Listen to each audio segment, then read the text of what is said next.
Pois, bueno, os comenzos son sempre difíciles, non? Pero eu teño fama de ser home de primeiros tempos, de arrancar cas cousas. Logo as solucións finales son problemáticas sempre, en canto supoñen a renuncia que conleva calquer decisión. Entón, se falamos algo en torno ao ensino de arquitectura, o o tema académico das escolas, da tal, claro, eu son un home dos anos 50, xa un vello respecto ás novas tecnoloxías, procedente dunha maneira de aprender o oficio dunha forma artesanal, directa, na obra. Entón, que sei eu, empecé a facer os meus primeiros proxectos nos 74, 75, cando morreu o jefe dictador, e con moito traballo de pronto, e cunha formación moi escasa, como se entende que se sale un cando do aprendizaxe teórico das escolas, que nun país como o noso adolecen de mundo práctico, mundo de laboratorio, mundo de obra e demais. Bueno, fixen meus estudios en Madrid e Barcelona e ali un pouco aprendín digamos, o que se aprende é perderlle o respecto ao aprendizaxe, en todo caso, non? É dicir, ata cos libros sei que isto ten que ter unha resposta e busco como, pero non a teño de antelación, salvo que a experiencia che dé seguridade como para atender. Entonces, nese senso, o entendimiento do oficio pois é igual que nos tempos meus de estudiante de Barcelona. Na escola aprendías diletancia e teoría, pero o aprendizaxe verdadeiro solo era posible nos despachos dos arquitectos.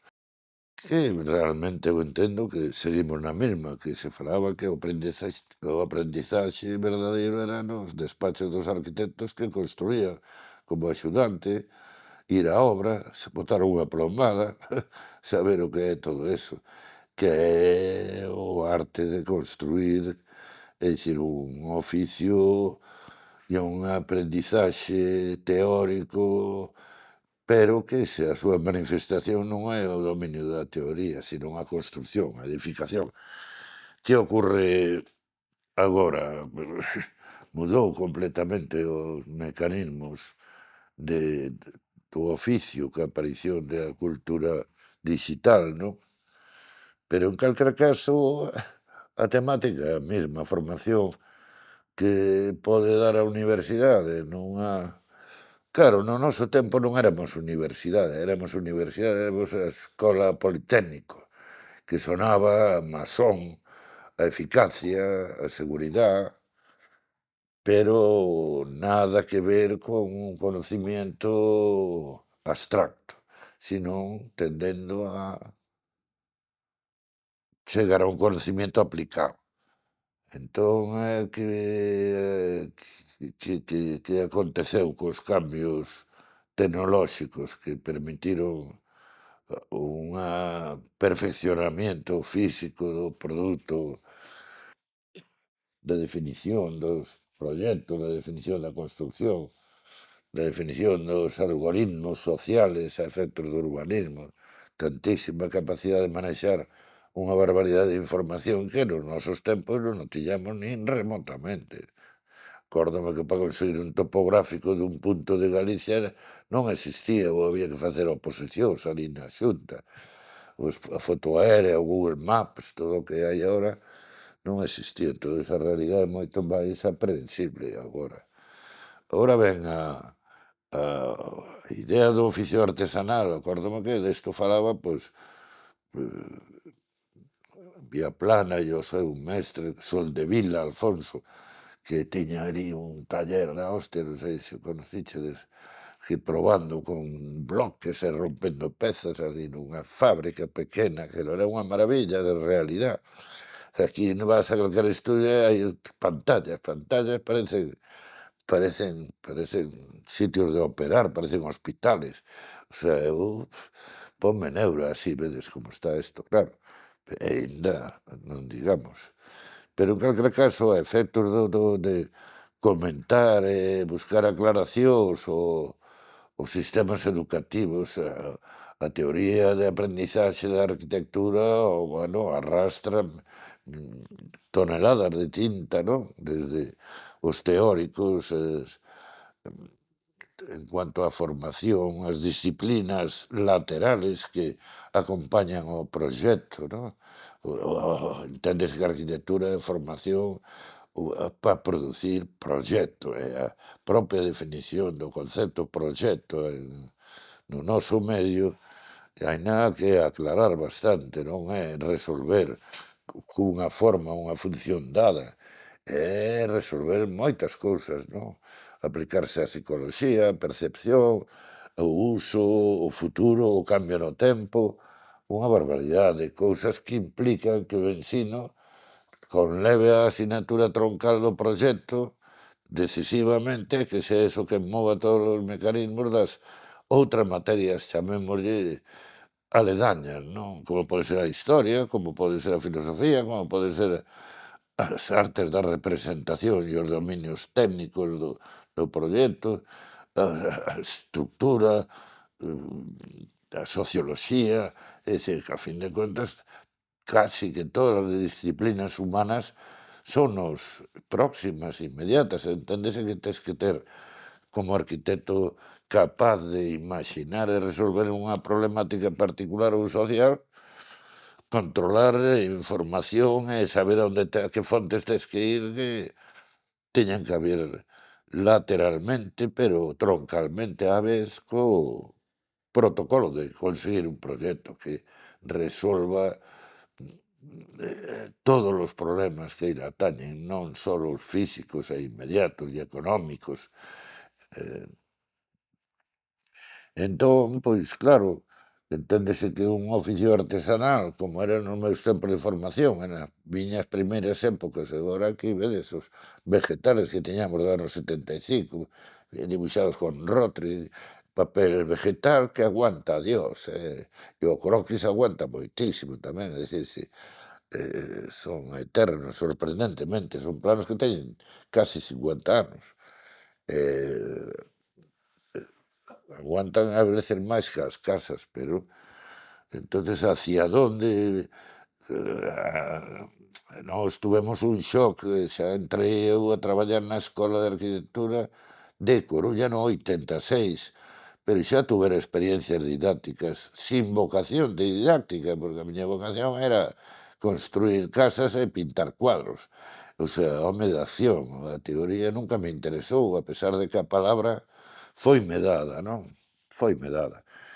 Claro, miñas experiencias didácticas anteriores, eh, como foron 2 anos que pasara no Ecuador, pouco despois, cando morreu Franco, xa levaba ano e medio de traballo en Ourense, fume para o Ecuador de cooperante, ali unha experiencia importantísima, porque ali aprendín a falar, ali aprendín a mentir, a poder falar dunha cousa e estar pensando noutra, e que é o dominio da palabra dos tropicales é moito, e aquí perdimos moitas cualidades de linguaxe, eles teñen un léxico moito máis rico que o noso, entonces traballan a onomatopeya e a aproximación ás cousas cunhas sonoridades que aquí xa non as vemos con tanto síntesis, non? E non che digo nada que a aportación dos teléfonos e as arte telegráfico de comunicarse, non? E claro, é o mesmo que falar dos libros, non? É dicir, o libro eu adoro, é un objeto de culto, xa a súa tactilidade, o cheiro e a maneira, e solo podo aprender nos libros, nas pantallas eu non aprendo.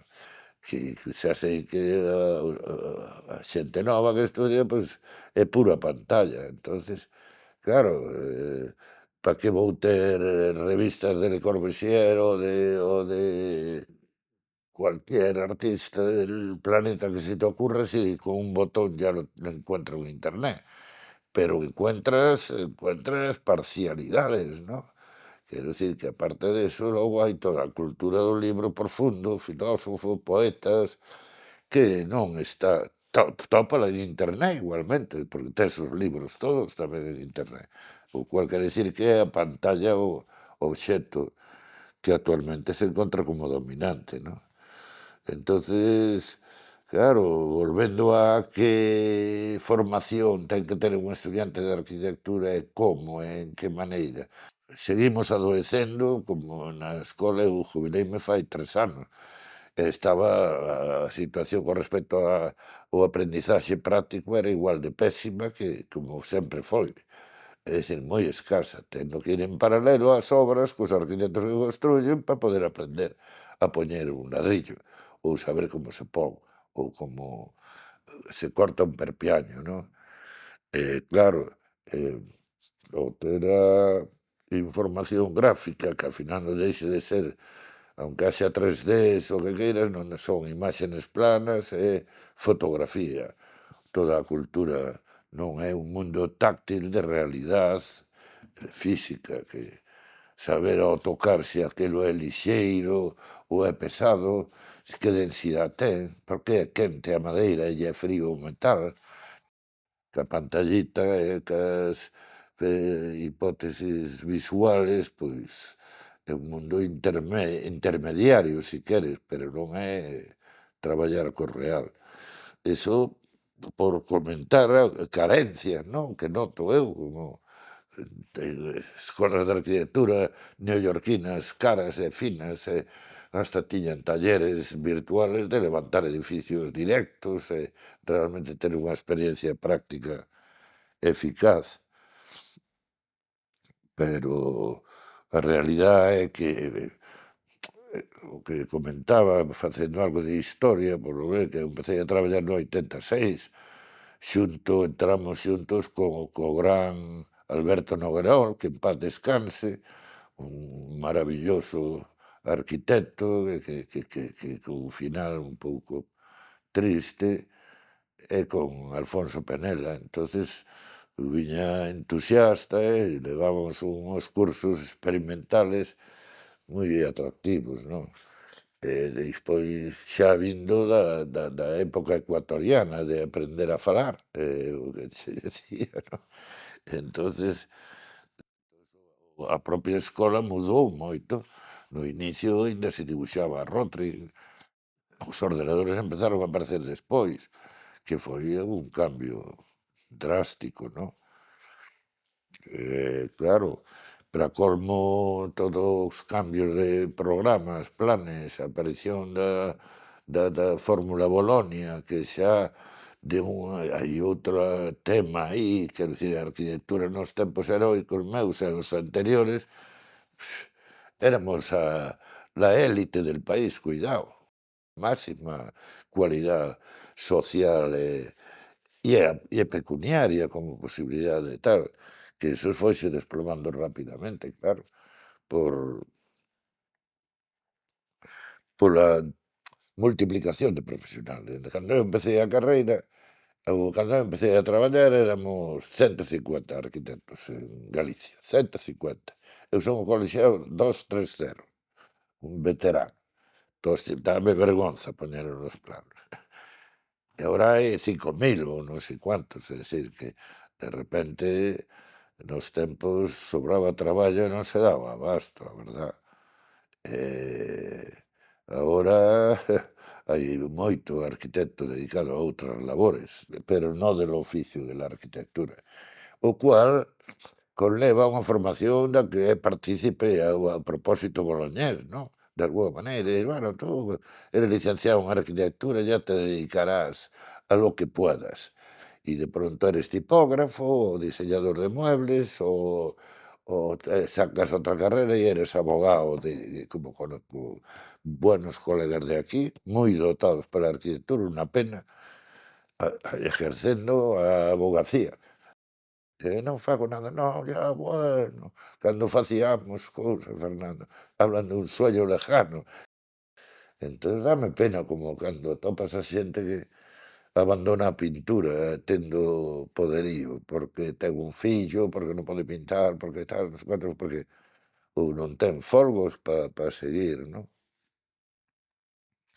Por iso che digo que, claro, aí a formación xa, bueno, deixando aparte a exigencia moito maior que había en anos antigos, cando éramos tan poucos, aprobar o ingreso, ou o primeiro e o segundo selectivos. Primeiro éramos 3000 estudiantes, 3000 en Madrid.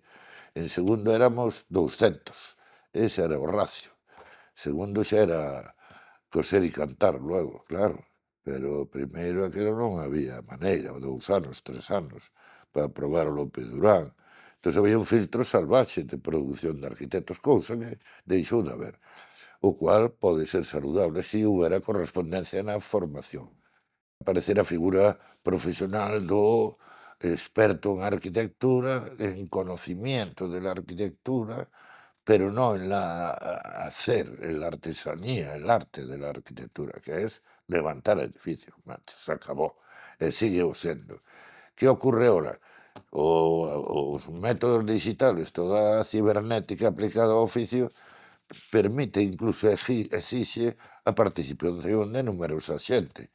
Non falo solo das instalacións que sempre as fixeron outros, senón da estrutura, senón o detalle constructivo, senón os precios, senón todas a cantidad de cousas que interveñen nunha hipótesis de algo que vai a ser e que tes que calcular, prever o costo, a maneira de facelo, unha luta contra o tempo tremenda e hermosa, non?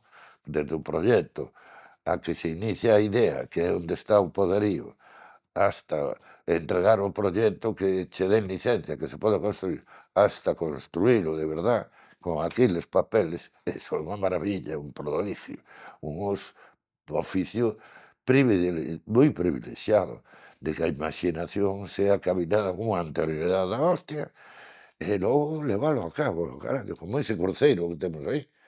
Está caminado por min, levo loitando por el xa 20 anos, e aínda estaba a punto de facelo estes días.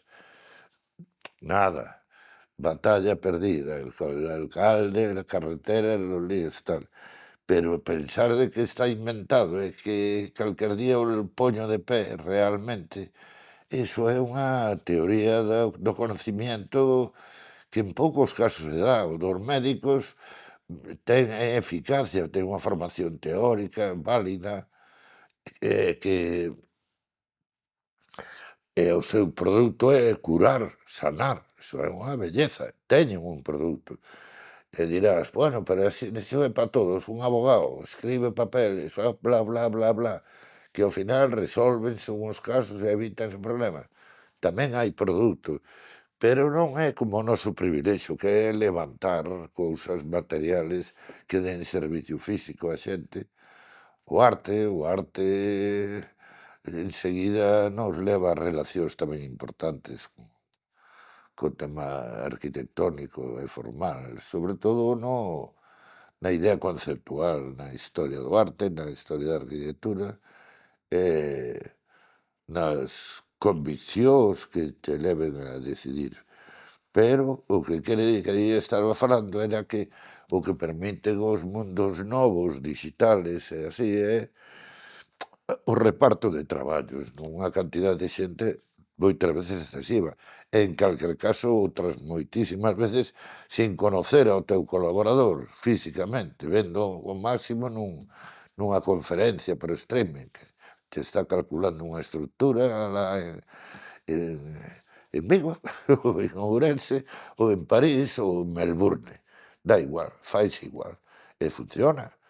Pero a hora de concebir a discusión coa xente enfrente, falaba antes dun mundo táctil e reales, de materia tridimensional, non se dá. Entonces, págao, eu entendo moitas veces a situación de cualidade, de solidez da obra mismo, non? Que de aportacións tan distintas a veces queda diluída, é correcto, é unha passive house estupenda que funciona e tal, pero que logo ao final non concorda cunha idea troncal como pode ser, pois, eu que sei, na Villa Saboya ou as casas populares, non? Toda a artesanía, o arte popular, tamén quería citar en cuanto porque na escola de arquitectura agora mudou, hai dun lado estes criterios de mecanismo de formación, pero do outro a temática interna de que se fala, non?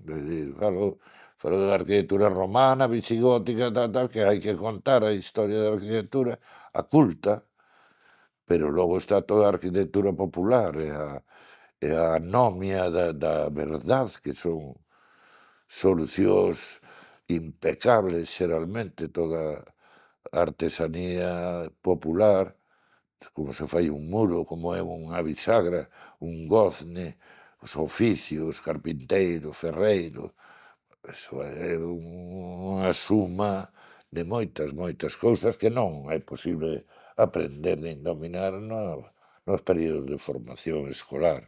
Si de dispoñer dunha atención que che permita coñecer ou ter o contacto co propio artesano, non? Claro, a evidencia que nos ofrece o mundo popular, sobre todo aquí en Galicia, que temos unha riqueza alucinante de poderío etnográfico, chamémoslle, non? De como se poñen as pedras, de como a madeira, como se puñan, desde logo, porque non deixa de ser un mundo antiguo, pero que son as súas ruínas as que nos explican o comportamento dos materiales, por que un muro ten ese valor maravilloso, ben feito, con pedra grande ao lado da pequena, ao lado das rachas, e ir compoñendo, que convírtese nun mural dunha plasticidade.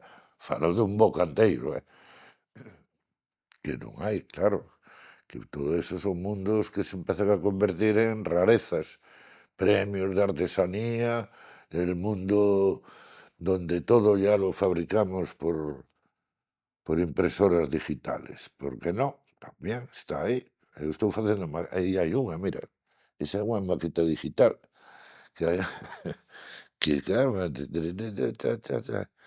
pero el uso de las manos, o palasma xa o ten ben contado e ben analizado, claro. Ou o Darcy Thompson, que xa andaba detrás do libro del, que non me acordaba do nombre, na biblioteca, Crecimiento y la forma, o sea, que é un libro mítico dun inglés investigador fantástico, bueno, o pai do fractalismo. Falaba antes históricamente, veu facendo unha enumeración histórica, a aparición de Bolonia, e como non os fracturou completamente, de repente que tiñas que ser riguroso hasta un punto en cuanto ao nivel dos alumnos, pois tiñas que aprobar o cuádruple. Desapareceu a intensidade, en cuanto baixar o nivel fuertemente. A idea de que un proxecto é proxecto cando consigue un estatus de intensidade, analizada toda a problemática, e que se toman as decisións xa inevitablemente, aí é cando aparece un valor, non? Cunha certa intensidade, que non nego a anomia, por iso me interesa a cita da arquitectura popular, porque eh, está sempre xustificada pola economía ao nivel máximo, non? De recursos inmediatos, desde a palloza, suponte, co colmo, que é unha belleza.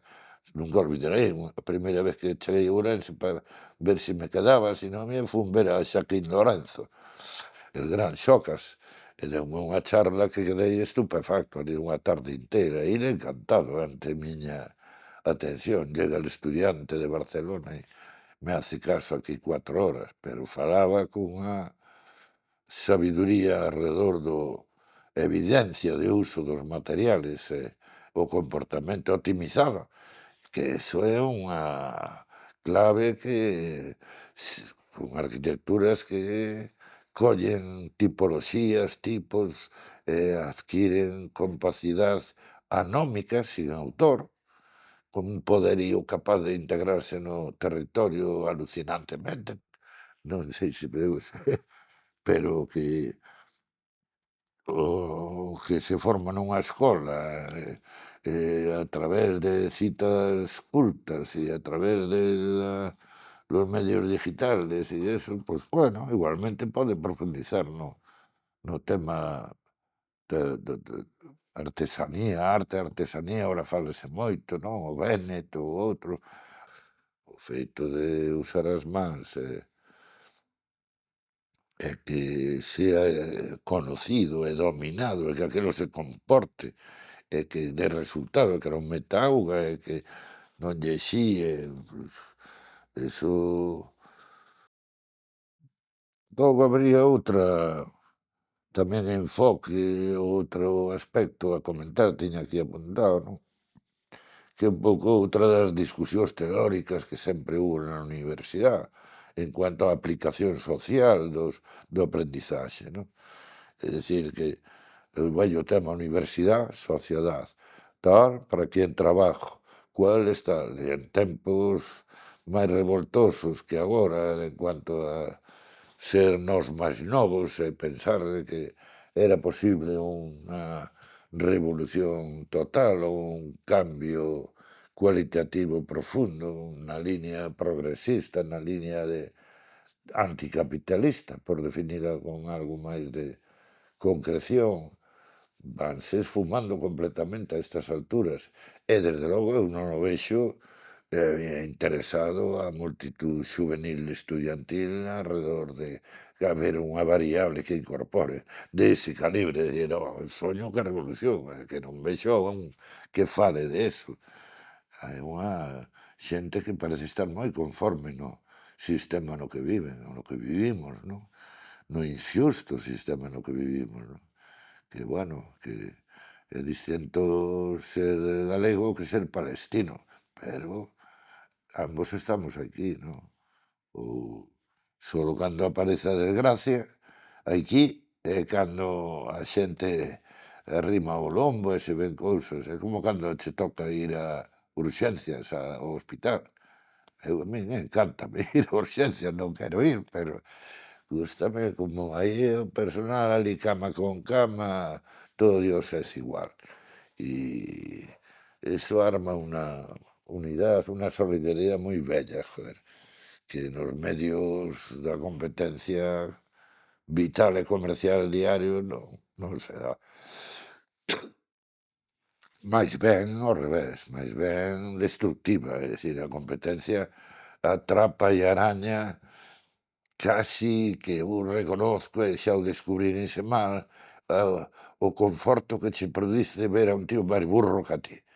E dices: "Hostia, mira este burro que mal o fixo, hostia", parece que che reconforta, e non de veras, porque o feito final, falando no noso oficio, é que queda aí unha castaña lamentable, non? E dis: "Joder, pero aún hai xente máis burra ca min", ou tal. Aí hai a afirmación da competencia entre xente que tamén se aparece moito durante o aprendizaxe, claro, durante os estudios, calificacións, os profesores, las notas, eh, a valoración, eu son un home optimista, quero dicir que cando falas así de un tema como este, así tan amplio e casi genérico, aparece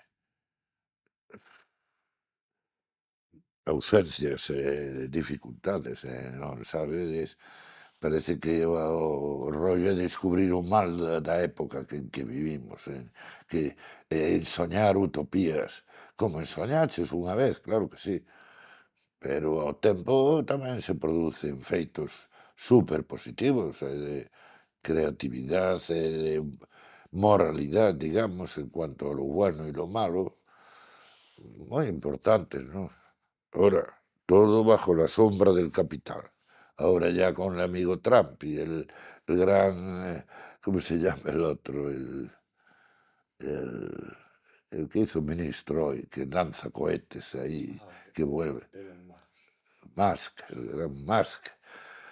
Oh Lord, make me a mask, decía el gran Dylan Thomas, sus últimas palabras. Oh Señor, dame una máscara.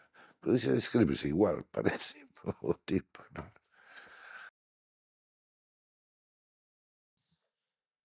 O concepto artístico, que tamén é outro tabú que a min non me non me gusta moito, nin sei realmente si ven a conto esa confesión dos pintores de señalarse como exentos, direito a todo, a non ter mala conciencia, nada, que por ser artista, como que fora un sacerdocio, un chegar a un nivel de coñecemento superior, e é incierto eso completamente. Un artista é un ser humano simple, que entrega a súa forza a descubrir, e non pode parar, e non pode parar. Pero pouco máis, pouco artista conozco que de verdad teña o coñecemento e que eso o deixe nun nirvana, ni Picasso ni rabo de galo, todos no final da súa vida confesan: "Non sigo igual, me cago na puta, non", despotricando, porque ademais ven a la sombra por aquí que llega y que van a desaparecer, como los burros igual, igual de tal. Entonces, claro, eh, por eso que a mí non me atrae moito chegar a diferenciar con claridade eses mundos da plástica, non, da arquitectura intensa coas disciplinas plásticas puras, a escultura, a pintura, non? Eh, en cuanto a en que grado hai influencia, presión, comunicación, pois, haino de sempre e eu pretendo topo unhas relacións moito máis fáciles, digamos, casi solas, pois, na construción de monumentos, na escultura pública, que é a arquitectura. Para min é un mesmito, é un mesmito. Aunque digas eso en tótem, que non é un objeto de uso, é un objeto simbólico. Entón aí xa entramos a argumentacións de tipo trascendente, non? Decir, teño que, pero porque pos eso aí, porque é unha cruz e somos cristianos, e a cruz señala ao norte e ao sur, teño que explicalo para vendelo con que ten un uso, non? Pos un Oteiza aí vertical como un león que non conta ningunha explicación definida, e o personal medio ignorante dice: "Pero que carallo pos eso aí se non vale pa nada".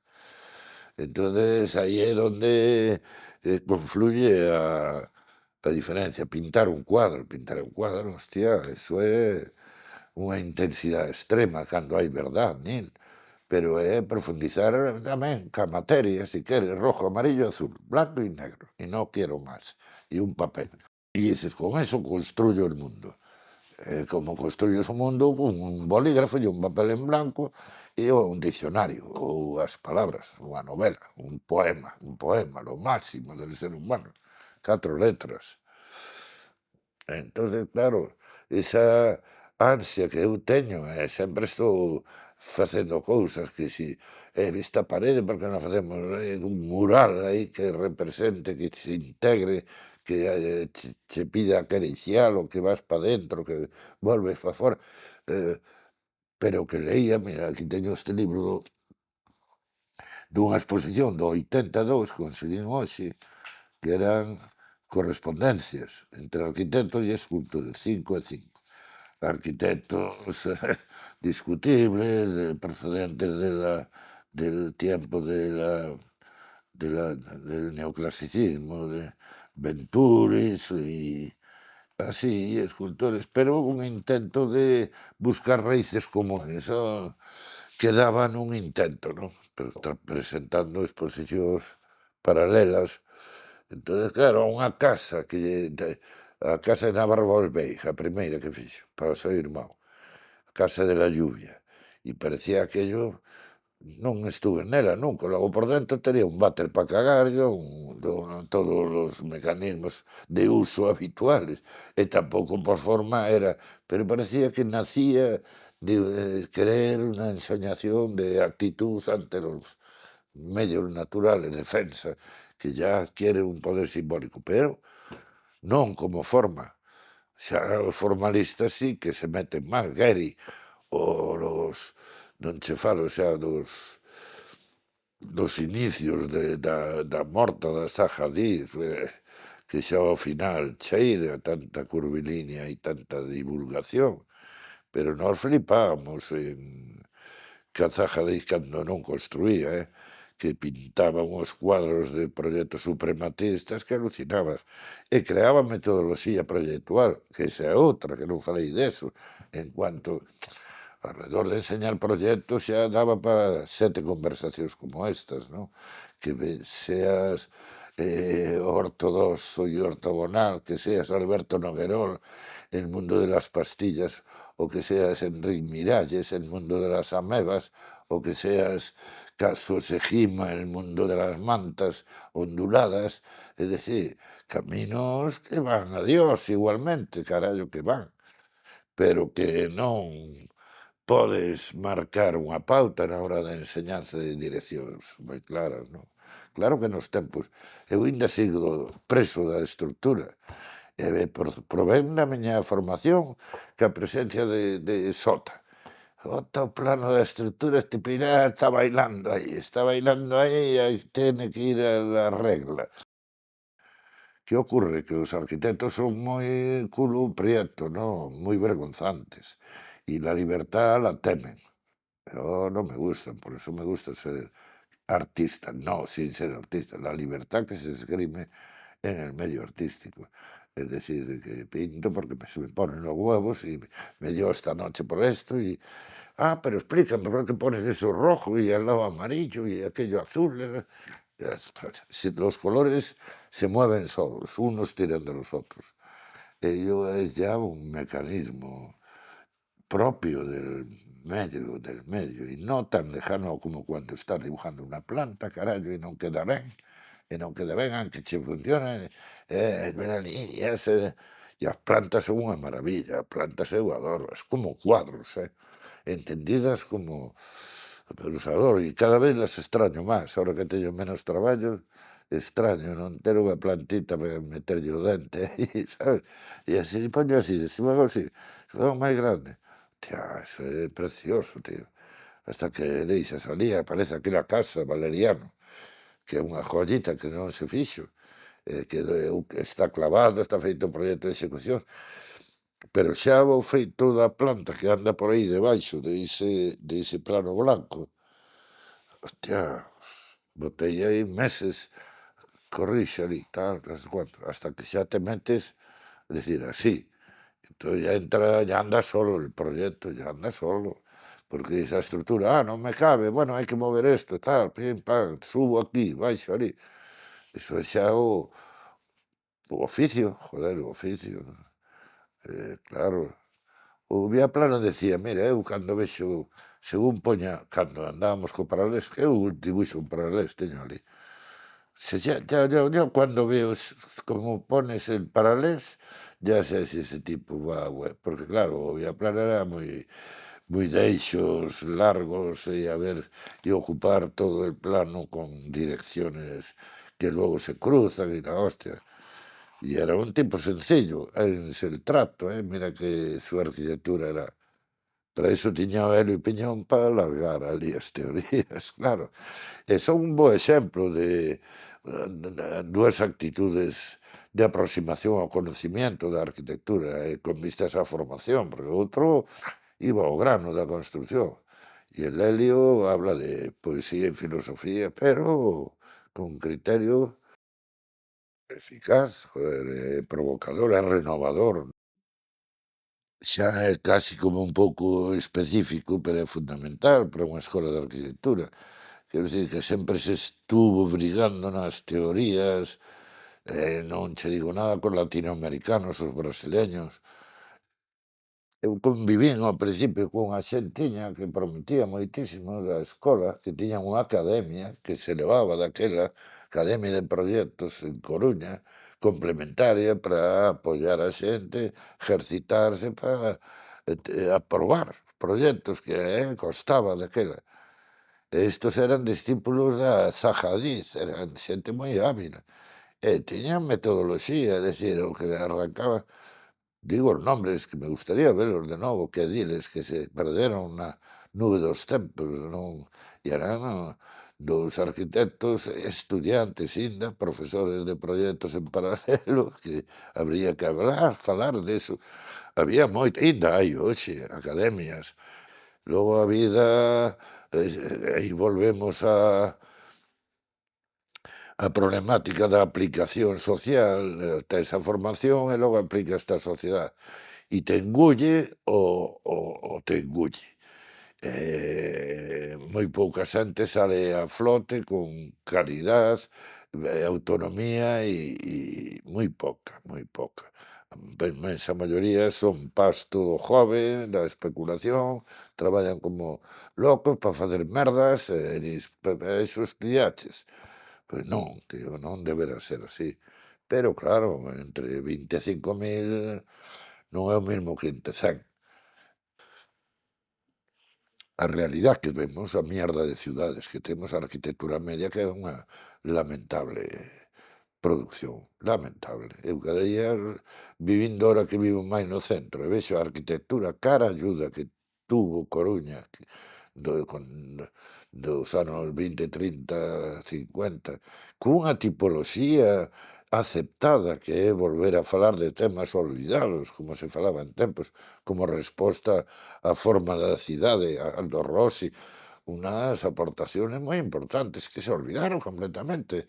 E os chavales nosos, que hai xente moi boa, pero a produción da ciudad, pois son os adefesios, plano de vidrio entero, aí pináculo, una cosa pervertida de todo, ¿eh? Sin... Y claro, es lo que crea, la calle se crea con las fachadas de los edificios, el campo se puebla de objetitos que son viviendas unifamiliares, a cada cual más espantosa. Vas a Nigrán e morres ali no acto, é un morro cada vez que vou ali.